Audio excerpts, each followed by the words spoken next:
Mr. Eastwood stars in spaghetti western Joe Kid, which is being broadcast on Channel 5 this afternoon at 12:55 p.m. The film sees Mr. Eastwood star as a bounty hunter, who gets drawn into a battle for land ownership at the Mexican-American border. A band of Mexicans turn to force of arms when they find that their U.S. land claims have been denied and all relevant records destroyed in a courthouse fire. The group's charismatic leader, Luis Chama, played by John Saxon, starts spouting revolutionary rhetoric and demanding land reform. Frank Harlan, a greedy businessman, played by Robert Duvall, has interests in the disputed area and hires a band of killers to track Chama.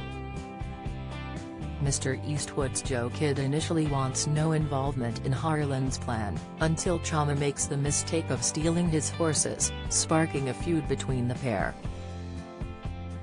Mr. Eastwood rose to international fame with his role as the man with no name in Sergio Leone's Dollars trilogy in the 60s, before playing an anti-hero cop in 5 Dirty Harry films the following 2 decades. These roles helped the actor to become synonymous with America's ideals of masculinity. However, Mr. Eastwood's life off-screen may not be too dissimilar to the protagonists the actor plays in his films. In 2015, Mr. Eastwood spoke to students at the Loyola Marymount University School of Film and TV, in which he recalled his stark terror after being involved in a plane crash while in the U.S. Army. He was a passenger on a Douglas AD bomber that ran out of fuel and crashed into the ocean near Point Reyes in the early 50s.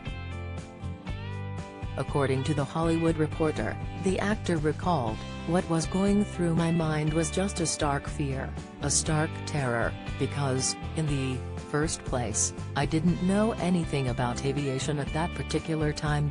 I was just hopping a ride. In those days you could wear your uniform and get a free flight. On the way back they had one plane, a Douglas AD sort of torpedo bomber of the World War II vintage, and I thought I'd hitch on that. Everything went wrong. Radios went out, oxygen ran out. And finally we ran out of fuel up around Point Reyes, California, and went into the ocean. So we went swimming. It was late October, November. Very cold water. I found out many years later that it was a white shark breeding ground, but I'm glad I didn't know that at the time or I'd have just died." According to biographer Patrick McGilligan, using a life raft to help with buoyancy, Mr. Eastwood and the pilot swam 2 miles to safety.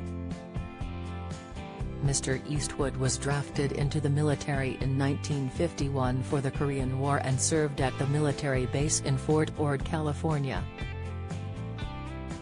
However, he never went on a combat mission, instead spending his time as a swim instructor and lifeguard.